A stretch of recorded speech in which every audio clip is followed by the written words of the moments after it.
Perkenalkan, nama saya Naomi Clara Tresya Kamia dengan NIM 21021106007. Saat ini saya akan mengerjakan tugas lab Research Network Security Threat dengan objektif wise. Di sini part 1 explore the SANS website, part 2 identify recent network security threats, dan part 3 detail specific network security threats. Selanjutnya di sini ada background and skenario. Nah, untuk mempertahankan jaringan dari serangan, administrator harus mengidentifikasi ancaman eksternal yang menimbulkan bahaya bagi jaringan. Situs web keamanan dapat digunakan untuk mengidentifikasi ancaman yang muncul dan memberikan opsi mitigasi untuk mempertahankan jaringan. Nah, salah satu situs paling populer dan terpercaya untuk bertahan dari ancaman keamanan komputer dan jaringan adalah SCS Admin Audit Jaringan Keamanan atau yang disingkat SANS, SANS. Situs SANS menyediakan banyak sumber daya, termasuk daftar 20 kontrol keamanan kritis teratas untuk pertahanan cyber efektif dan mingguan. Di sini ada at-risk, buletin peringatan keamanan konsensus. Nah, buletin ini merinci serangan dan kerentanan jaringan baru. Di lab ini, Anda harus membuka dan menjelajahi situs SANS menggunakan situs SANS untuk mengidentifikasi ancaman keamanan jaringan baru-baru ini. Nah, meneliti situs web lain yang mengidentifikasi ancaman serta meneliti dan menyajikan detail tentang serangan jaringan tertentu. Nah, kita masuk ke instruction. Pada part 1 ini, bagian 1, navigasikan ke situs web SANS dan jelajahi sumber daya yang tersedia. Kita pertama membuka website sans.com.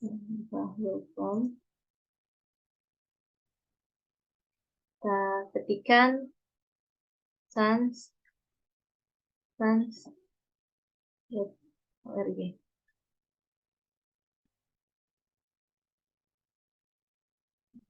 Yang di sini pada step 1 locate SANS search, yaitu search the internet SANS from the SANS homepage, klik free research, list 3 available research. Pertama, pada step 1 ini kita menggunakan seperti yang sudah kita cari ini, sans.org.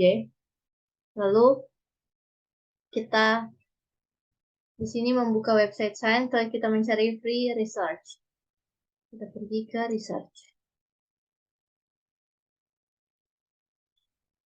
Dan kita pergi ke free research. Di sini pada bagian free research terdapat beberapa research yang tersedia. Di sini ada 8, yaitu webcast, white papers, poster and cheat sheets, blog, security policy template, CIS control V8, Internet Storm Center, dan annual SANS Security Awareness Report. Nah, balik lagi. Kita masuk ke step 2, yaitu locate the link to the CIS Critical Security Controls. Nah, di sini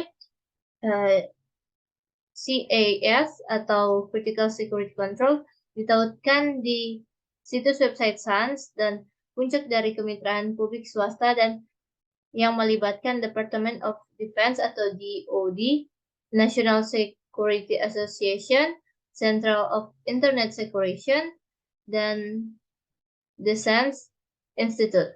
Daftar tersebut dikembangkan untuk memprioritaskan kontrol keamanan cyber dan mengeluarkan untuk DoD. Ini telah menjadi inti dari program keamanan yang efektif bagi pemerintah Amerika Serikat.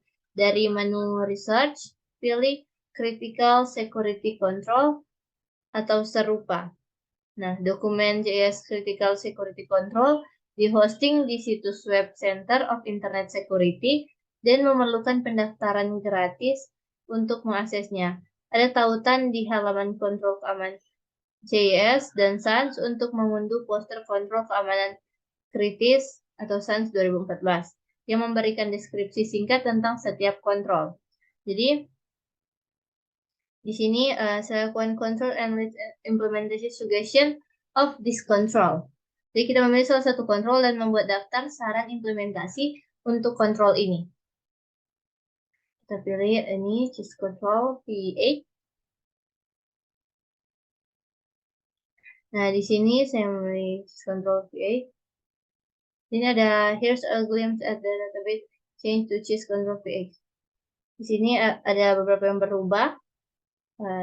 Kita memilih data recovery pada bagian 11, di mana untuk saran implementasinya yaitu melakukan backup data dan uji pemulihan data secara berkala, lalu pertimbangkan replikasi data, lalu lakukan pemantauan pemulihan data terus-menerus. Nah,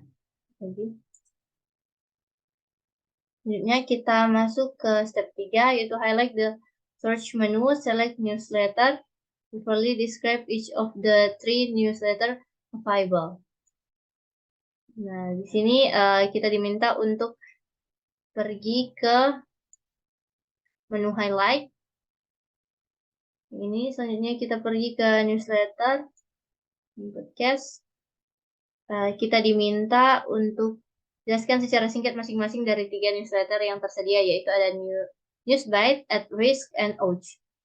Di sini Newsbite, SANS, Newsbite adalah ringkasan eksekutif tingkat tinggi setengah mingguan dari artikel berita yang paling penting yang telah diterbitkan tentang keamanan komputer selama seminggu terakhir. Nah, setiap item berita diringkas dengan sangat singkat dan menyertakan referensi web untuk informasi terperinci jika memungkinkan. Selanjutnya di sini ada At Risk. Nah, At Risk ini memberikan ringkasan mingguan yang andal tentang satu vektor serangan yang baru ditemukan, yang kedua ada kerentanan dengan eksploitasi baru yang aktif, yang ketiga penjelasan mendalam tentang cara kerja serangan baru-baru ini dan data berharga lainnya. Selanjutnya di sini ada Ouch.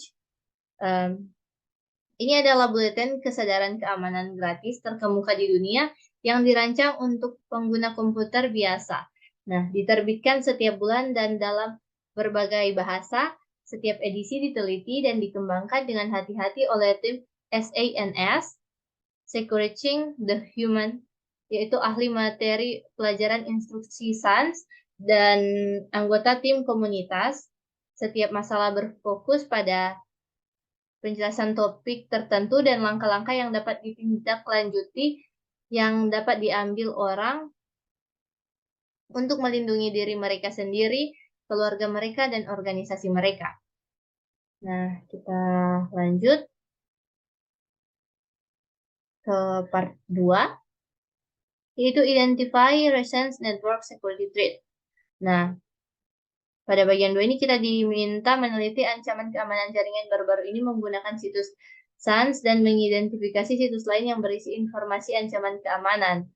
Nah, lalu kita step 1, locate the at-risk Consus Security Alert Newsletter Archive. Jadi, dari halaman from the newsletter page, select archive for the at-risk and consensus security alert. Scroll down to archive volumes and select a recent weekly newsletter. Review and notate the recent security issues and the most popular malware file section. Jadi di sini dari halaman newsletter kita diminta untuk pilih archive untuk risk, tekan risk, peringatan keamanan konsensus, lalu ke bawah untuk kolom arsip dan pilih buletin mingguan. Di sini masih loading. Mingguan terbaru, tinjau bagian masalah keamanan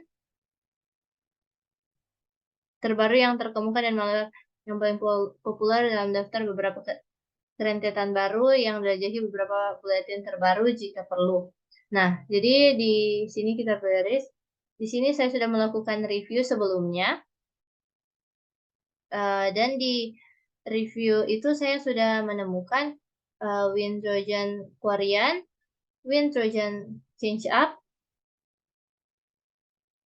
ANDR Trojan SMN1, Java Exploit Agent 15, 14 maksudnya saya. Selanjutnya ada Trojan ADH. Di sini ada contoh. Selanjutnya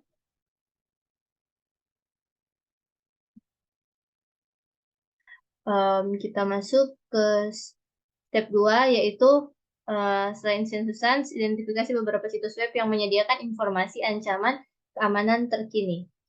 Nah, di sini saya sudah mencari, yaitu cnet.com.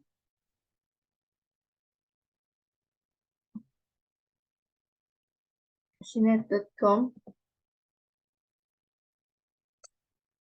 Nah, situs ini adalah salah satu contoh website juga yang menyediakan informasi-informasi tentang ancaman cyber. Nah, kita lanjut. Ini situsnya, cnet-nya. Kita lanjut ke part 3, detail a specific network security attack. Nah, pada bagian 3 ini kita akan meneliti serangan jaringan tertentu yang telah terjadi dan membuat presentasi berdasarkan temuan kita dan melengkapi formulir di bawah ini berdasarkan temuan kita. Nah, di sini kita telah diberikan tabel dan saya sudah mengisi tabelnya. Saya akan mempresentasikannya. Di sini ada name of attack. Dengan name of attack yaitu nama dari serangan, yaitu serangan Colonial Pipeline. Selanjutnya di sini ada type of attack atau tipe dari serangan, yaitu ransomware attack. Lalu ada dates of attack atau kapan terjadi. Jadi serangan terhadap Colonial Pipeline terjadi tanggal 7 Mei 2021. Nah, atau computer of organization affected. Jadi serangan terhadap Colonial Pipeline pada tahun 2021 mempengaruhi beberapa komputer dan organisasi terkait seperti Colonial Pipeline, pemerintah Amerika Serikat, penyedia layanan keamanan, dan penyedia penyelidikan, serta penanganan dan mitra bisnis. Selanjutnya, how it works and what it did. Nah, lebih besar. Nah, di sini bagaimana itu terjadi dan apa yang terjadi. Serangan terhadap Colonial Pipeline pada tahun 2021 melibatkan serangan ransomware yang dikenal sebagai DarkSide. Nah, dalam kasus serangan Colonial Pipeline, serangan ransomware DarkSide berhasil menyandera data dan mengganggu operasi pipa bahan bakar yang krusial. Nah, dampaknya meluas, menciptakan kekhawatiran akan kelangkaan bahan bakar dan gangguan pada rantai pasokan energi di Amerika Serikat. Nah, serangan terhadap Colonial Pipeline ini menyoroti pentingnya keamanan cyber dan infrastruktur kritis dan memicu perhatian terhadap perlindungan yang lebih baik terhadap serangan ransomware yang dapat memiliki konsekuensi yang luas dan serius. Selanjutnya di sini ada mitigation option. Jadi pada bagian mitigation option ini kita minta pembaharuan perangkat lunak, perkuat keamanan jaringan, kesadaran keamanan pengguna, segmentasi jaringan, backup dan pemulihan data, monitoring keamanan, pemeriksaan keamanan, penetrasi, lalu rencana tanggapan darurat, kolaborasi dengan otoritas keamanan dan industri. Selanjutnya ada evaluasi penyedia layanan dan mitigasi resiko pihak ketiga. Selanjutnya di sini ada reference and info links. Ini merupakan referensi dan info mengenai serangan Colonial Pipeline. Ada link-link yang tersedia. Di sini bisa kita buka untuk mengetahui lebih lanjut tentang Colonial Pipeline, serangan Colonial Pipeline yang terjadi pada tahun 2021. Nah, di sini ada reflection question. Jadi, what step can you take to protect your own langkah apa yang dapat diambil untuk melindungi komputer kita? Jadi, jawaban yang akan bervariasi, tetapi dapat mencakup menjaga agar sistem operasi dan aplikasi tetap mutakhir dengan tambalan dan paket layanan, menggunakan firewall pribadi, mengkonfigurasi data kata sandi untuk mengakses sistem dan BIOS, mengkonfigurasi screensaver, ke batas waktu dan memerlukan kata sandi. Selanjutnya, melindungi file penting dengan membuatnya read-only dan menenskripsi file rahasia dan file cadangan untuk penyimpanan yang aman. Selanjutnya, yang kedua, what are some important steps that organization can take to protect their research? Jadi, apa saja yang penting yang dapat diambil organisasi untuk melindungi research mereka? Itu jawaban ini juga mungkin akan bervariasi, namun dapat mencangkup penggunaan firewall, deteksi dan pencegahan intrusi, lalu pengerasan perangkat jaringan, perlindungan titik akhir, alat kerentanan jaringan, pendidikan pengguna, dan pengembangan kebijakan keamanan. Nah, sekian presentasi dari saya. Mohon maaf jika salah kata dan saya ucapkan terima kasih.